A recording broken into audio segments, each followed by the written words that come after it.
आज के अखबार में खबर आई है कि जो पादरी है इसको विदेशों से फंडिंग हो रही थी भारत में धर्मांतरण कराने के लिए। मैं बार बार कह रहा हूं, तू मैं करने से, आरोप प्रत्यारोप करने से, नूरा कुश्ती करने से, वीडियो शेयर करने से, टीवी में डिबेट करने से धर्मांतरण नहीं रुकेगा। सबसे पहले जिहादियों की और मिशनरियों की फंडिंग रोकना पड़ेगा। फंडिंग रोकने के लिए सबसे पहले FCRA कानून जो 2010 में कांग्रेस ने बनाया था उसको खत्म करना पड़ेगा। FCRA के जरिए विदेशों से बहुत फंडिंग होती है। क्रिश्चियन जो मेजॉरिटी कंट्रीज हैं वो पादरियों को भेजती हैं, यहाँ पे मिशनरियों को फंडिंग करती हैं। जो मुस्लिम मेजॉरिटी कंट्री हैं वो यहाँ के जिहादियों को पैसा भेजती हैं, FCRA का यूज करके करती हैं। जिहादियों ने भी अपना NGO बना लिया है, मिशनरियों ने भी अपना NGO बना लिया है और उनको बाहर से फंडिंग आ रही है FCRA के जरिए। और कांग्रेस ने 2010 में ये कानून बनाया ही इसीलिए था कि जिहादियों की आराम से फंडिंग चलती रहे, मिशनरियों की फंडिंग चलती रहे। तो जब तक FCRA खत्म नहीं होगा, NGO की ऑडिट करने से, NGO पे छापा मारने से फंडिंग बंद नहीं होगी। FCRA कानून को पूरी तरीके से खत्म करना पड़ेगा। दूसरा, मिशनरियों को और जिहादियों को दोनों की हवाला के जरिए भी फंडिंग होती है, तो हवाला के खिलाफ कठोर कानून बनाना पड़ेगा कि जो हवाला में पकड़ा जाए 100% प्रॉपर्टी जब्त होगी और कम से कम 50 साल सजा मिलेगी। ऐसा कानून दुनिया के कई देशों में है। तीसरा, ब्लैक मनी के जरिए फंडिंग होती है, काले धन की। जो भारत में काला धन बनता है, अलग अलग तरीके से जो ब्लैक मनी जनरेट होता है, ये सारा मिशनरियों के और जिहादियों की फंडिंग के काम आता है। इसी तरीके जो ड्रग स्मगलिंग से पैसा मिलता है, पूरे देश में जो नशे का कारोबार है, चाहे वो चरस का कारोबार है, अफीम का है, या हीरोइन का है, या गांजे का जो कारोबार है, उससे जो पैसा आता है उसका बहुत बड़ा हिस्सा मिशनरियों को और जिहादियों को कन्वर्जन के काम आता है। तो एक तरीके से दोहरा नुकसान है। एक तरफ नशे के कारण हमारी युवा पीढ़ी बर्बाद हो रही है, दूसरा इसी नशे के कारोबार से जिहादी और मिशनरियों की फंडिंग हो रही है। तो ड्रग स्मगलर्स को फांसी देने और 100% प्रॉपर्टी देने, जब्त करने का कानून बनाना पड़ेगा। अभी सिंगापुर में एक व्यक्ति के पास 900 ग्राम गांजा मिला था, फांसी दे दिया। हम सिंगापुर वाला कानून क्यों नहीं ले लेते नशे के खिलाफ? इसी तरीके से 1894 में अंग्रेजों ने कानून बनाया था, लैंड एक्विजिशन एक्ट, और वो कानून बना के भारत की जितनी प्राइम लैंड थी बड़े बड़े शहरों में, वो सारी मिशनरियों को दे दिया था। अब ये मिशनरीज और चर्च के लोग क्या करते हैं, वहां पे चूंकि उनकी 99 साल की लीज पूरी हो चुकी है, तो उन जमीनों को बेचते हैं और बेचने के बाद जो पैसा आता है उससे पूरा कन्वर्जन का काम चल रहा है। तो जो 1894 के बाद जो चर्च को जमीनें दी गई थी, मिशनरियों को जमीन दी गई थी, जिनके 99 साल की लीज पूरी हो गई है, वो सारी जमीन वापस लेना पड़ेगा, नहीं तो वो उसी में प्लॉटिंग कर रहे हैं। पूरे भारत में जितनी सिविल लाइन है वो 1894 के लैंड एक्विजिशन एक्ट से बनी है। और अब वो क्या कर रहे हैं, वहां प्लॉटिंग कर रहे हैं। 100-100 गज का, 200-200 गज का प्लॉट बेचते हैं, करोड़ों रुपए मिलता है, और उसके बाद वो उस पैसे से गांव देहात में हॉस्पिटल भी बन रहा है, चर्च भी बन रहा है और कन्वर्जन भी हो रहा है। तो इसलिए फंडिंग रोकने के लिए 5 काम करना पड़ेगा। FCRA कानून खत्म करना पड़ेगा, हवाला कारोबार के खिलाफ कठोर कानून बनाना पड़ेगा, 100% प्रॉपर्टी जब्त करने और आजीवन कारावास देने के लिए, ब्लैक मनी वालों को 100% प्रॉपर्टी जब्त करने और आजीवन कारावास के लिए कानून बनाना पड़ेगा, ड्रग स्मगलिंग के खिलाफ सिंगापुर जैसा कानून बनाना पड़ेगा, 100% प्रॉपर्टी जब्त करने और फांसी देने, और 1894 के बाद जो मिशनरियों को जमीन दी थी, चर्च को जमीन थी, वो सारी विड्रॉ करना पड़ेगा। उन सबका 99 साल का लीज पूरा हो गया। इसके अलावा 5 काम और करना पड़ेगा। मैं गारंटी के साथ कहता हूं, धर्मांतरण रुक जाएगा। धर्मांतरण राष्ट्रीय सुरक्षा के लिए खतरा है, इसलिए जो भी मिशनरी या जिहादी कन्वर्जन में पकड़ा जाए उसके खिलाफ NSA लगाना पड़ेगा, नेशनल सिक्योरिटी एक्ट लगाना पड़ेगा। धर्मांतरण हमारी राष्ट्रीय एकता अखंडता के लिए खतरा है, इसलिए जो मिशनरी या जिहादी धर्मांतरण में पकड़ा जाए उसके खिलाफ UAPA लगाना पड़ेगा।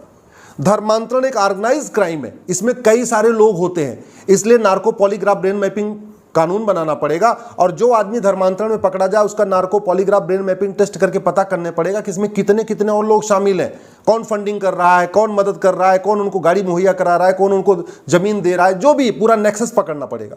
और चूंकि धर्मांतरण एक ऑर्गेनाइज क्राइम है, इसलिए पूरे नेटवर्क के खिलाफ गैंगस्टर एक्ट लगाना पड़ेगा। धर्मांतरण एक तरीके से अप्रत्यक्ष युद्ध है, भारत के खिलाफ एक वेज वॉर है, एक तरीके से इनडायरेक्ट वॉर है भारत के खिलाफ।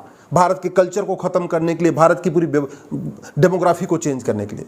इसलिए जो आदमी धर्मांतरण करा रहा हो या धर्मांतरण कराने वालों की मदद कर रहा हो, उसके खिलाफ सेक्शन 121 इंडियन पिनल कोड लगाना पड़ेगा।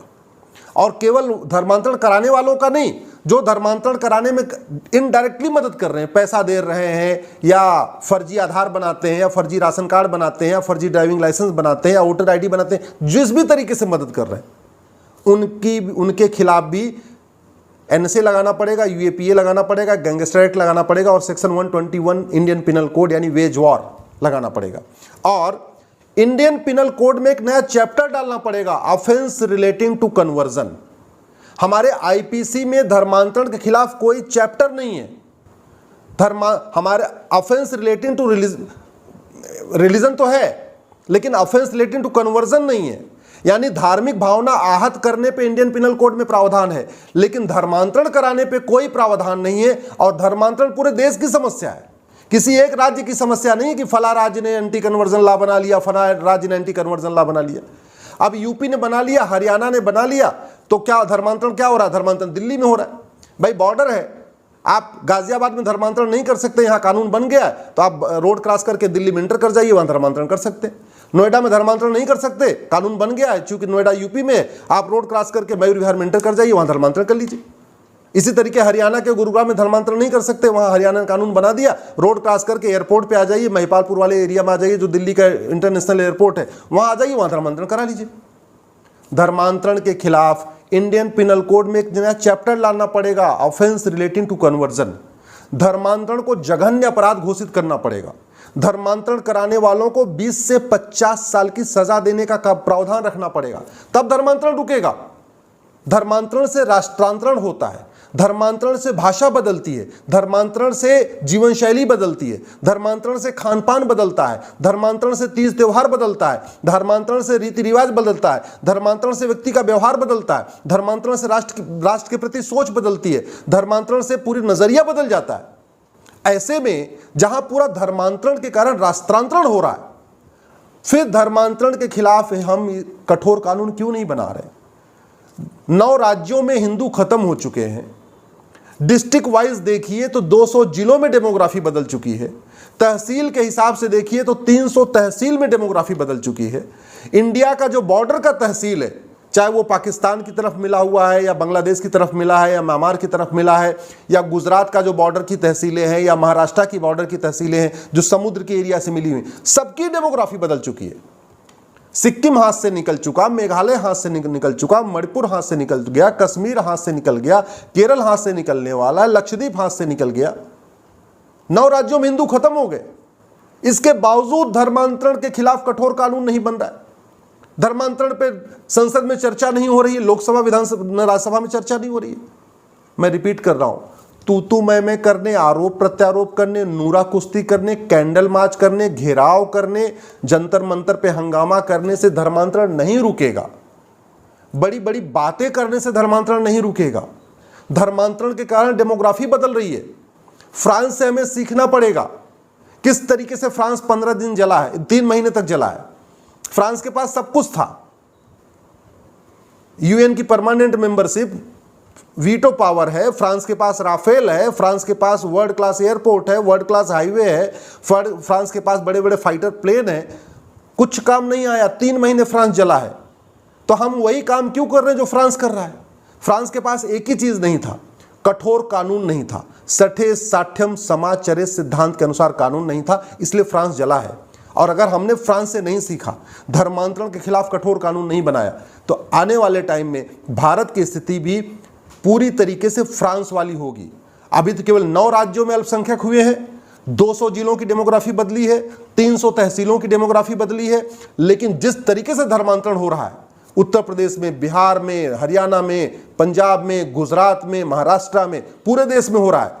जिहादी और मिशनरी साम दाम दंडभेद का यूज कर रहे हैं। अगर हमने कठोर कानून नहीं बनाया, जो हमने ये 10 बताया तरीका, फंडिंग रोकने का 5 तरीका और धर्मांतरण रोकने का 5 तरीका नहीं बनाया, तो पूरा भारत कन्वर्ट हो जाएगा, कोई नहीं बचा पाएगा।